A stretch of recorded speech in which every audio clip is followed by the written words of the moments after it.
Hi, everyone. Thanks so much for joining us today for the Cross-Sector Impact Grants informational webinar. We are going to talk about this program today, and this webinar will focus on the March 30th, 2020 letter of interest deadline. We're excited to talk to you about this program now in its second year, which is possible due to the generous support of the National Endowment for the Arts. To give you an idea of what we're going to cover today, we're going to do some brief introductions. We will then do a program overview. We will review the program requirements, and then we'll have plenty of time at the end for questions. So as I mentioned, we're going to start with some introductions. We're lucky to have two members of the South Arts staff with us here today. Molly. Great. Thank you, Michelle, and welcome everyone. We appreciate your being here to hear about this program that we're excited to present for the second year in a row. Before we jump into Michelle's presentation, I thought we might just take a moment to address the elephant in the room, which is that as of today, we are all closely monitoring the effect of the coronavirus across the country and in our region. So I just wanted to let you know about some preparedness resources listed here on your slide. We are updating the artsready.org website on a daily basis with new information. There are resources. There are several pre-recorded webinars that address the needs of nonprofits and arts organizations specifically. So please visit that regularly to connect with your peers and talk about how we're all working together.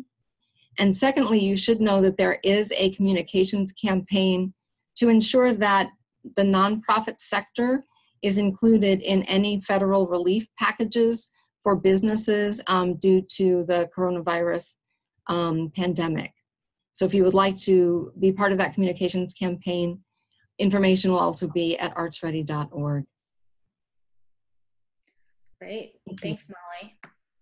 And I'm Michelle Herzog, and I'm going to go ahead and I'm going to turn on my video for you. I know it's always nice to be able to see who's speaking with you. So that will start for us in a moment. But in the meantime, I'm really pleased to be serving as the Cross-Sector Impact Grants Consultant for South Arts. This is the second year that I've been able to do so after helping South Arts develop and launch this program last year. And again, really looking forward to being able to provide these grants again this year. So we are going to start here with, I'm actually going to ask Molly, before we get into this program itself, to talk to us about a little bit about who is or what is South Arts. Great, thank you. South Arts is one of the country's 6 regional arts organizations. We work in partnership with the National Endowment for the Arts and with the 9 state arts councils of the Southeast region. We are based in Atlanta, but we do serve 9 states. And we work in all artistic disciplines. Our most recent strategic plan places an emphasis on individual artists, making sure that they can not just survive but thrive in the South, and also ensuring that we meet the needs of small, rural, and isolated communities in the region. So as Michelle gets into the description of cross-sector impact, she'll talk about how those threads weave through this program. And we're very appreciative of having her on the team for this program. So I'll send it back to her. Thanks, Molly. So what are cross-sector impact grants? This program is designed to support partnerships between the arts and non-art sector in creating or developing programs that address the challenges and strengths our communities are facing today. So as I mentioned at the beginning, this is the second year of this program for these partnership programs, which are open to all art forms and emphasize the power of arts and. So this means that eligible projects, partnership projects may include programs which address arts and aging, they may address arts and youth nutrition, or arts and homelessness. Again, these are just examples of what some of those partnerships may be. And when I say arts, again, this is all art forms. So this is from performing arts to the literary arts. As this is the second year, we do have successful projects that were funded in the first year of this program. You can find a full list of these on the South Arts website, and I did want to highlight 2 of these as examples of what a successful project for this program might look like. One of them is actually featured here. We have a great photo of Elder, which is a site-specific temporary art installation in Atlantic's historic 4th Ward. This project is addressing both community activation and civic dialogue, again, through this temporary art installation, and is a partnership between Freedom Park Conservancy and artist Masood Alafani. The other project, again, is an example of one that was funded, is Where I Come From, which is a youth media project addressing youth development and weather impact through workshops with 24 rural girls in Columbus County, North Carolina. And this project is culminating in a 12-part podcast and multimedia exhibit, and is a partnership between Working Narratives and Community CPR. So again, you can find a full list of the projects that were funded last year on the South Arts website. Now, for these projects, we do encourage applications from new partnerships or partnerships with projects which are ready to deepen or expand. So this program is not intended for funding of continuing or ongoing programs or projects. Again, this is about expanding or new programs and projects. We do encourage you to think expansively about possibilities for projects and partnerships, and say creative and varied possibilities. This program is not designed to support ongoing outreach programs, but rather to help applicants leverage and build new or existing partnerships. So that said, programs which deliver an arts experience to a constituency, while very valuable and something that we need, are not what this program is for. This is about programs or projects developed in partnership for a target constituency. The other thing I'll highlight before we move on is that this webinar is going to focus on the letter of interest project for grantees, or for those partnerships or projects which are new to this program. There is an opportunity for grantees from fiscal year 20, so those projects that were already funded, to apply for continued support. And if you are one of those grantees, you should have received an email from us about this opportunity. However, as this webinar is going to focus on the letter of interest process, we're not going to talk about the process for continuing projects very much throughout this webinar, as continuing projects do not need to submit a letter of interest. So why was this program developed? So first off, it addresses 2 of South Art's strategic goals from their most recent strategic plan. And those are to connect artists and arts professionals in the South to resources that will increase opportunities for success within and outside the region. In addition, the second South Arts goal that this addresses is advancing impactful arts-based programs that recognize and address trends and evolving needs of a wide range of communities in the South. South Arts also recognizes and values the role that arts can play in our communities and partnership. And so the arts play an incomparable role in addressing challenges and strengths of communities, especially in challenging times, and that partnership and working across sectors helps bring new opportunity, increased effectiveness, and greater depth to our work. Thus, this program helps us harness that through the power of arts and in partnerships.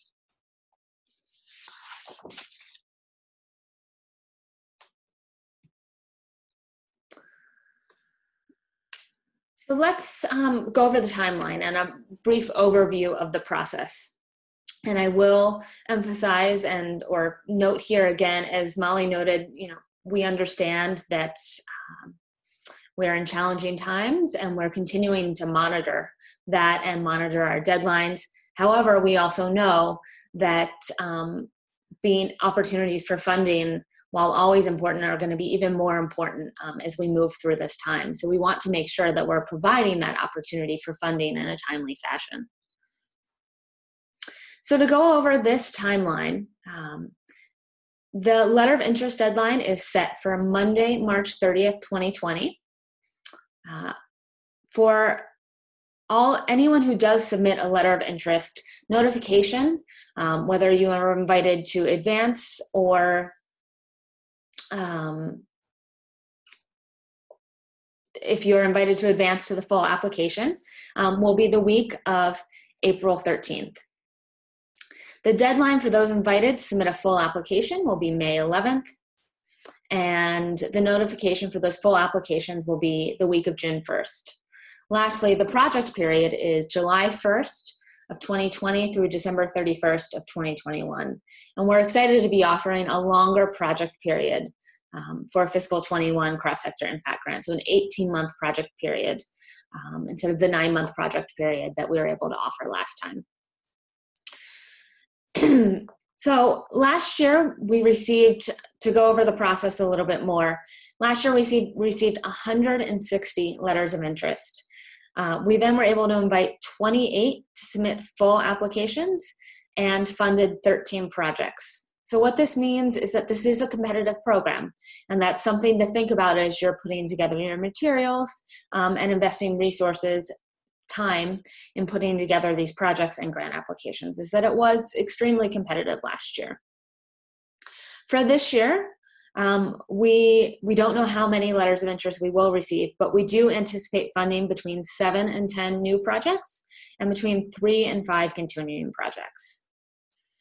Now, as we just reviewed this timeline, I want to emphasize that for this program and for projects new to this program, we are continuing to use a 2-part application process to help lower the barrier for entry and reduce the burden on applicants for this first phase.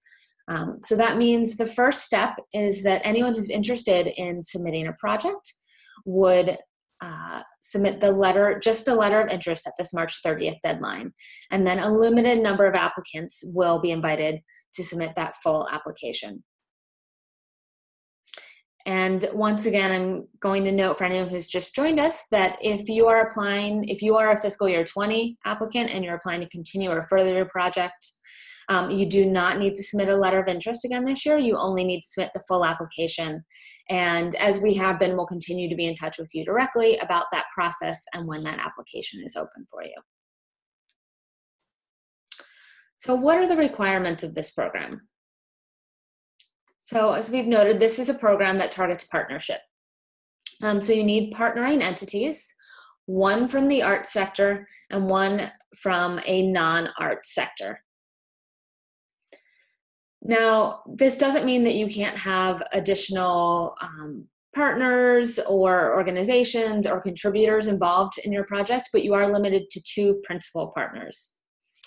So some examples of who those partners might be, one from the art sector and one from the non-art sector, might be a nonprofit arts organization and a nonprofit organization from a non-art sector, or an individual artist and ensemble with a nonprofit organization or unit of government from a non-art sector.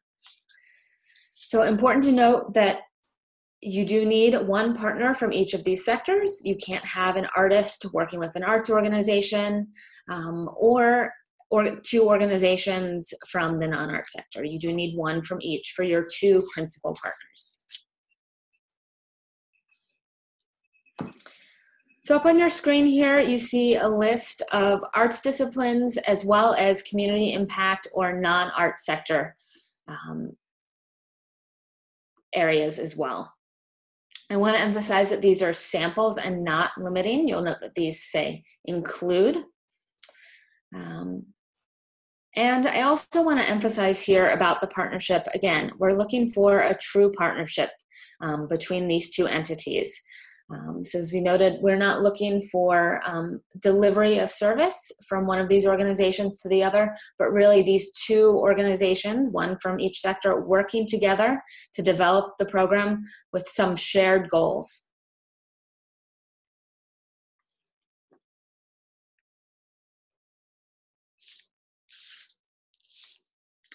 Now, applicant eligibility. So for those 2 principal partners, your 2 applicants, both must be located or reside in South Art's 9-state region.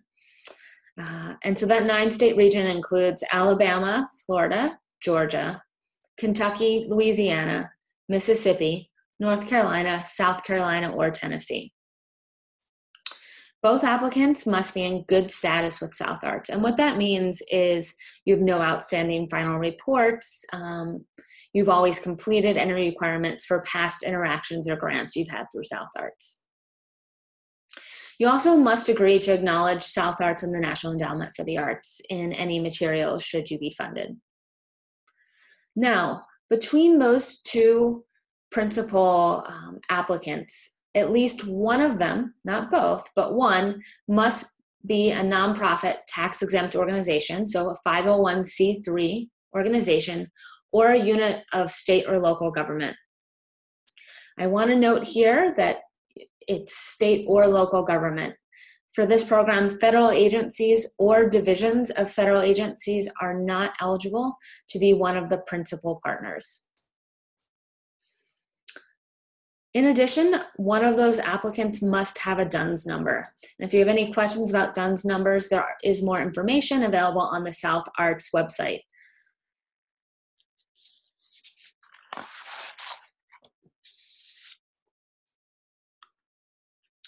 So we've talked a little bit about applicant eligibility, who can be part of that partnership. Now for the project that you're developing, what are some of the requirements? So your project, again, must address an area of community impact through the arts, and you must have a minimum of 2 public-facing events.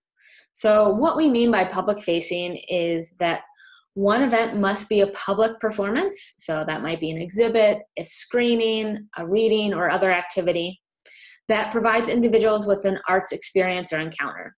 It can be free, it can be ticketed, that doesn't matter, but it must be marketed and open to anyone who wishes to attend. Now, for your second public-facing event, you could do another event that meets the requirements we just outlined, or your second activity could be an additional, an activity that provides context or deeper understanding of the arts experience, art form, artistic process. And this activity may be targeted to a group such as students, a business group, artists, patients or care providers, etc. So again, that second activity may be for a targeted group rather than marketed to and open to the general public. I want to emphasize that these are minimums, not maximums, so you absolutely can develop more than 2 public-facing events as part of your project, but you do need a minimum of 2. Now, your activities also must provide accessibility to constituents, and I'm actually, as the accessibility coordinator for South Arts, I'm going to let Molly talk a little bit about this requirement. Thanks, Michelle. We do have here at South Arts both a hope and an expectation that the projects that we fund move above and beyond what is the minimum compliance for the Americans with Disabilities Act. So we encourage you to look at not only physical accessibility and the idea of universal design, which means that the same type of access to facilities is there for people who move on 2 legs, or people who move using a wheelchair, or people who move using crutches, that it's easy for everyone to access. We also encourage you to think about and talk with your constituents and patrons about other accessibility features that make it easier for them to attend and enjoy your activities. These might include large print programs, audio description, and sensory friendly performances. We are happy to talk with you if these concepts are unfamiliar to you and hook you up with resources and peers who can assist. So we really like to think that accessibility is a positive and can be used for your marketing and audience engagement, again, beyond just minimum legal requirements. So glad to help you ramp up your accessibility if you need some help. Great, thanks. So then everyone's favorite question when we're talking about a grants program is around the budget and what are the requirements and also what is the opportunity. So for new projects, for those of you submitting at the letter of interest stage who were not funded last year, The maximum request for this program is $15,000, and the minimum request is $5,000. This program does require a match. However, for this year, that match has been adjusted and is now a 1-to-2 match. So what that means is that for every dollar of grant funding you receive and apply for, you must provide 50 cents towards the project. So if you are applying for a $10,000 grant, you have to provide a minimum of $5,000 towards the project. Now, up to half of that match, so in that sample that we just went over, a $10,000 grant, and you're providing $5,000 towards the match, up to half of the match may be in kind. Now, in kind means goods or services that have been donated towards your project that have a cash value. And so you will quantify these in your budget. And again, up to half of your match can be comprised of these in-kind donations. So some examples of in-kind donations might be supplies for your project, like paint. So if you're doing, your project involves a visual art component that's going to require paint and perhaps, let's say, canvases for participants, you may have a local art store who is going to donate some of those supplies to you. You would capture that dollar amount in your budget, and again, up to half of the match can be comprised of those in-kind donations. This is always one of the areas where people have questions. So again, if you have questions as you're developing your specific budget, please feel free to reach out. The last piece of the budget that I want to review is that we do expect to fully fund requests. This is great, and we did fully fund all the projects last year that were moved forward and funded. So this means that you do want to be realistic with your budget and your grant request for this program. This isn't one of the programs where you want to over ask, knowing that you're going to receive less. So please be realistic with your budget, knowing that you will receive, if funded, you'll receive the full amount. Now again, this webinar does not focus on continuing projects, but for anyone who's listening in or checking for their continuing project, know that the maximum request for continuing projects is $10,000.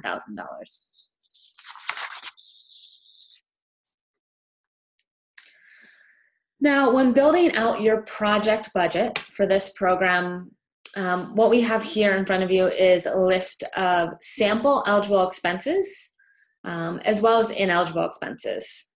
Now, these examples of eligible expenses are not necessarily complete. There are other expenses not listed here that may be eligible. Again, this is examples of those eligible expenses. However, this list of ineligible expenses is non-negotiable. Those are truly ineligible expenses. And again, we're happy to answer any questions about these. A few things I want to highlight here. You'll note in the examples of eligible expenses, temporary public art creation and or installation. So for purposes of this grant program, South Arts defines temporary as designated to be exhibited or shown for not more than 1 year. So you'll note that capital expenses are ineligible for this program. So your temporary public art is not cannot be a permanent installation, something that will require maintenance and becomes an asset. So again, capital expenses are ineligible, but temporary public art creation or installation, meaning designed to be exhibited or shown for less than a year, is eligible. I'm also going to emphasize that this grant program is not intended to fund the creation of new work as a central element of the project. However, work that is created as a secondary outcome or in which community participants are integrally involved in the creative process is allowable. So again, this is not a program if you are an individual artist focused on just creation of new work. However, it can be part of the process and work can be created through that process for you to help address your area of community or social impact through the arts.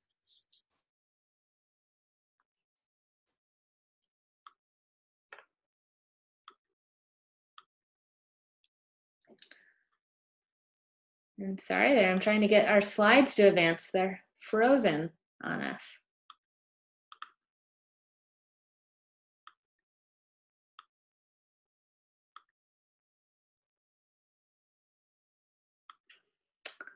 I'm sorry there, our window has crashed. So just give us one moment. I'm gonna get us back up and sharing again.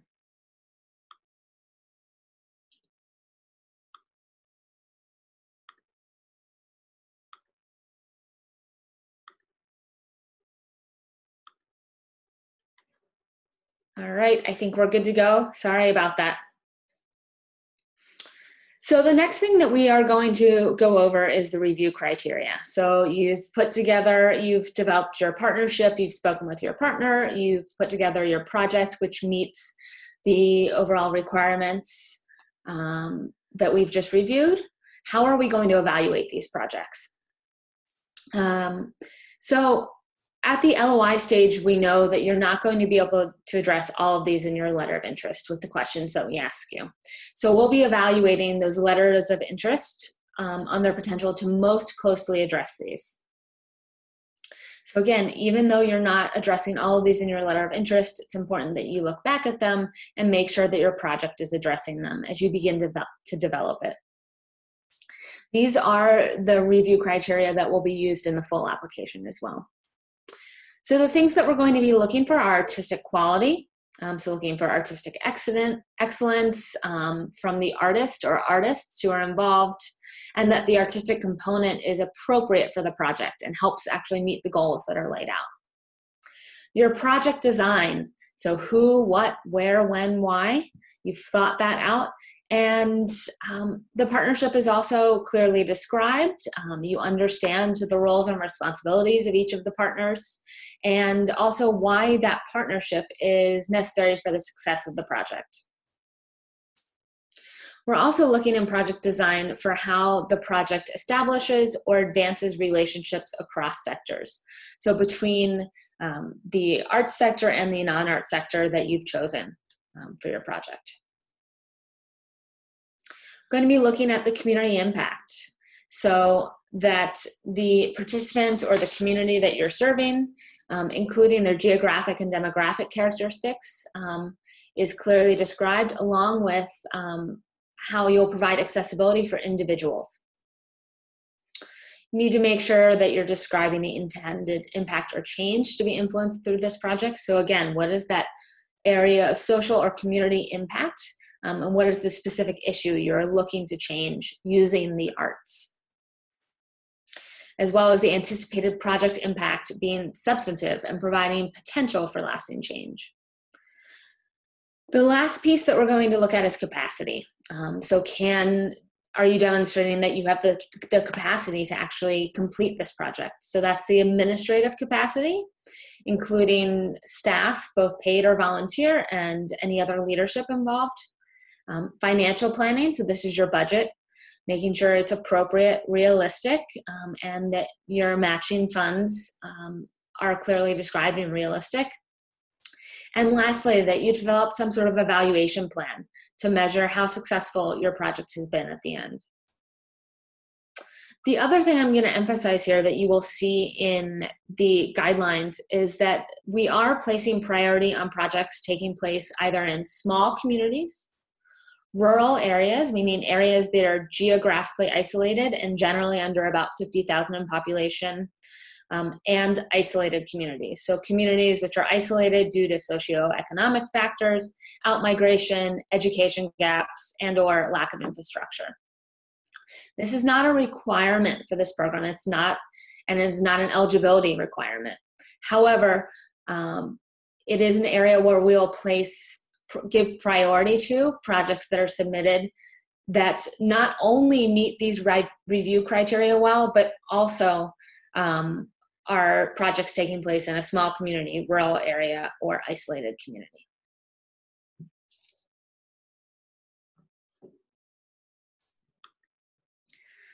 Now, before you submit an application, we have some questions for you to ask yourself, and this is really around the partnership. So some of these questions are, And I also want to emphasize before I go through these that this is really about readiness to apply. Again, these are not additional funding criteria. And they're just meant to help you think through and prepare both your letter of interest and hopefully later your full application.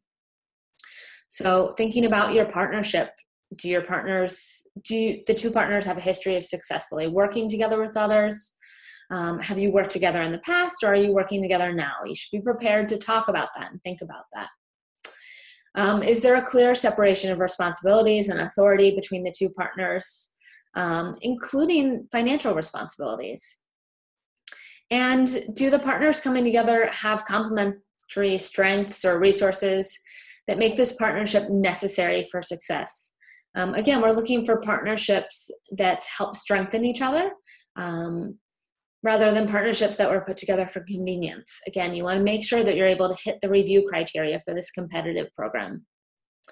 The other thing I'll note in terms of readiness to apply is, again, you want to be clear about the area of social or community impact that you're looking to influence and how you're going to use the arts as a tool to do so.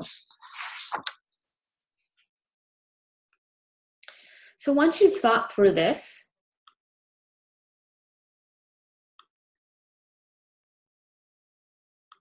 and we're frozen again. I'm really sorry, folks.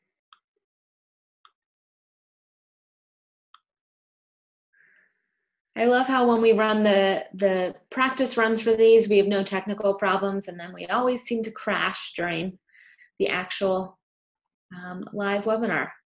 So let me see if I can get this up for you again.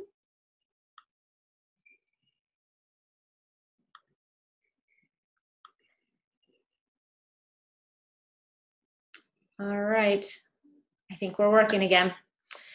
So you've gone through this, you've thought about your readiness to apply, and you're ready to submit your letter of interest. There's a few pieces to this letter of interest. The first is going to be the narrative, which is approximately 2 pages. And I say approximately because you are going to submit this through the online e-grant system, which will have you place your narrative responding to these 3 questions in specific boxes. So we're giving you this information that it's approximately 2 pages just to give you a sense of how much you need to be prepared to write for this. So not too long, 2 pages, and there will be 3 questions that you address in that narrative. The first is the area of social or community impact that you're trying to influence in your community, and why or how the artistic component of this project will be effective in addressing it. The second is who the 2 partners are, the nature of their relationship, and why these 2 partners are working together. So this is where you want to think about the complementary strengths between the 2 partners and how the 2 are necessary for success of this project. And then the third question will be kind of the nuts and bolts. So what are the main activities of this project, including where and when the project will take place? You're also, with your letter of interest, going to submit a preliminary budget using the template provided. Again, this is a preliminary budget. It's expected that it's a draft and that things will change if you are invited to submit a full application. But we do want to have a sense of the scope of this project as described in the budget and your plans for the match. The last piece that will be included in that letter of interest is demographic and basic information. So you will be asked to provide the main contacts, address, and such. And I want to note that any demographic information requested in the application is purely for informational purposes, for reporting back to funders for this program, and is not used or even provided in the review process for any of these. Now, this letter of interest must be submitted through the online e-grant system no later than 6 o'clock Eastern Daylight Time on Monday, March 30th. So we're going to look a little bit at that e-grant system. And for anyone who did submit last year through this program, you might recall that we used a different system for this letter of interest process. We're happy to have everything in the e-grant system this year. This does mean, and it's again an online form, however, through eGrant you do have to create an account in order to submit your letter of interest. So there is one extra step It is not onerous, it doesn't take too long, but do know that you need to submit that letter of interest. You do need to submit the letter of interest after creating an account in eGrant. Now, if you're an organization that already has an account through South Arts eGrant, you should continue to use that account. You don't need to create a new one for this program. The other benefit of, and a big reason that we've moved this under the same platform using eGrant, is that for those invited to apply, the information will transfer to the full application. So you won't be reinserting your information. So again, the first page of the eGrant, which is shown here, is going to collect some basic information.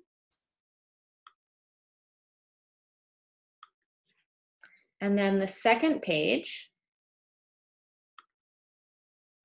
as this is where you're going to answer your narrative questions, provide some more basic information about your project, and upload your budget. And so this is, again, a sample page from this second page. So you'll see that you're going to enter your project start date, your project's end date, and begin answering these narrative questions. You will receive an email once your letter of interest is successfully submitted. So once you hit that submit button, make sure that you receive that email back, and that's your confirmation that your letter of interest was submitted. So again, you will submit these letters of interest. The date is set right now for Monday, March 30th.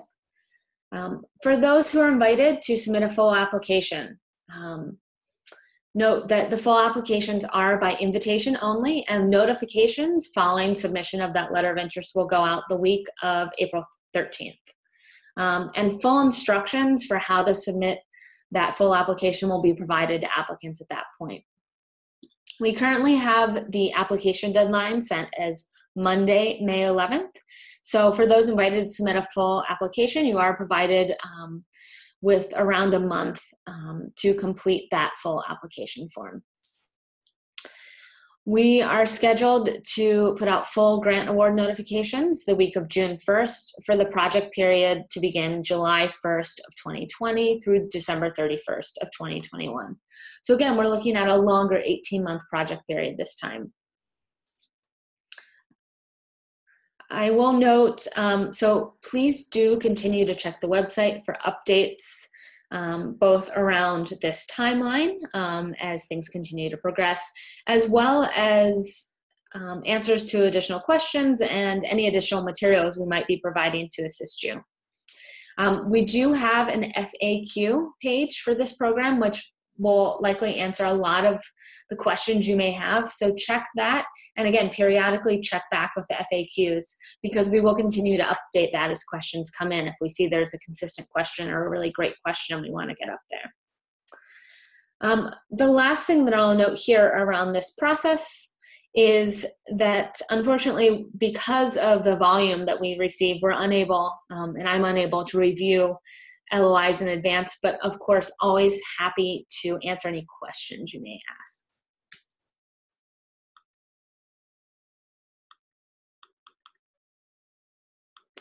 So we have gotten to the time now as my computer continues to act up for questions. So I know that throughout, Molly has been answering some of our questions that have come in by chat. But we now have about 20 minutes left, or a little less than 20 minutes, to answer any additional questions you may have. So Molly, do we have some questions? Yes, I needed to unmute myself. Thanks. No worries. Just repeat some of the questions that have come in. One asked, can the applicant submitting the letter of interest be an entity that does not have a 501c3 status, as long as the main partner is a nonprofit organization? And no, the letter of interest must be submitted by the lead partner, who would also be submitting the full application if they're invited to do so. And as well, the project submitted in the letter of interest must be in large part the same project in the full application. There can't be kind of switches of content after that point. Great. Yeah, so I'll add that to add a little bit to that, Molly, so the letter of interest should be submitted, should be worked on by both the partners. So the partners are not submitting separate letters of interest. It should be, in the spirit of true partnership, you should be working together on this. And the LOI must list both of those partners. So you will list partner 1 and partner 2. And the partner who's designated, and this is outlined in that e-grant application when you look at it, the partner who's designated as partner 1 must be a 501c3 or a unit of local or state government. Great. Thanks for that clarification. Thanks. Another question, will we have access to these slides after the webinar? Yes, this webinar is actually being recorded, and Ivan will be sure to get this posted on the main cross-sector impact page on the South Arts website within the next day. Another question, and Michelle, you might elaborate on this or correct me. We were asked, how do we get feedback on a previous letter of interest that was not selected? My recollection is that we aren't able to provide feedback on the letters as there was such high volume. Generally, we can provide comments for full applications that aren't funded, but Michelle can certainly provide you with pointers on what really made an application rise to the top. Absolutely. And as we noted, because of the quantity, really, of LOIs that we received and anticipate receiving, we can't go into detailed feedback or review actual drafts, but always happy to answer questions. And so, in that case, if you submitted an LOI last year, I would encourage you to reach out to me to have a brief conversation about your project. And while I won't be able to give detailed feedback, on perhaps the exact narrative or how you framed things in the LOI, I can talk to you about your project and how you might be able to frame it in a way that best meets the criteria and what we're looking for in this program. Great. Here's a question for you, Michelle. Does the Municipal Office of Cultural Affairs count as an arts partner or a non-arts partner? The Office of Cultural Affairs would be an arts partner. You're providing arts programming or arts support, presumably, and as long as you are an independent 501c3 or a unit of local government, then you're eligible to apply. Great. And another question that we responded to, we were asked if it's possible to have access to the scoring matrix, if one will be used. And yes, I checked and we did not have the rubric posted for CSI grants, but we will. And so you will see the same kind of scoring matrix that the panelists will use to assess the full applications. Yes, absolutely. And I just want to emphasize that, at that full application stage, what the panelists are given is the exact evaluation criteria that you see posted in the grant guidelines. That's exactly what they use to evaluate the applications. Great. Here are a few questions that have come in just now, so we haven't responded to them yet. One asks, I was expecting this grant to come again in the summertime. Is this the new yearly deadline?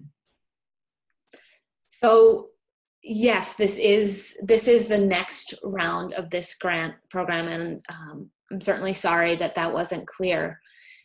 That's something that we had posted for this program, that we would be moving to more of a regular annual cycle, and we anticipated announcing around this time for the next round of grants. So yes, this is the next cycle, and there will not be an additional cycle in just 3 months from now. In terms of, is this going to be the annual cycle? This is just the second year of this program, and there's always opportunity for change moving forward. So I would say just make sure you're signed up for the South Arts emails and stay tuned so that you receive information about upcoming deadlines and any changes. Great. Here's another question. Please tell us where we can see the list of last year's awardees online. Ivan, maybe you could take that? Yes, I just posted in the chat box that the link directly to that page. And you will also see on the top of the Cross-Sector Impacts Grants website, on the top of the page, there's a button directly to previous recipients, which does have an overview of the previously funded projects, who the lead partners were, and where they are located. If you have any further questions, please don't hesitate to reach out to the South Arts team about the previous recipients. Great, thanks, Ivan. A question for you, Michelle. Can an individual artist be considered one of the partners, or does it need to be an arts organization? Great question. The answer is an individual artist can be one of the partners. So an individual artist can be the arts partner as long as you're partnered with a non-arts organization, which has 501c3 status, or is a unit of local or state government. Someone has asked you, Michelle, if you could please clarify whether South Arts funds can or cannot be used to pay for staff costs of the nonprofit, which will be required to develop and facilitate the program. That's a great question. So eligible expenses for this project include project-specific expenses. So if you are paying additional staff hourly, bringing in a consultant, outside people to work on this project, those costs are eligible.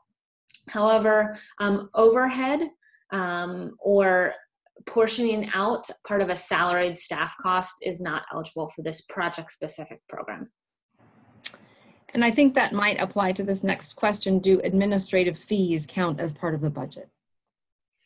So again, it's that same answer. So again, if you're paying additional consultants, if you're paying someone hourly and you're paying them additional hours to work on this project, that is absolutely eligible.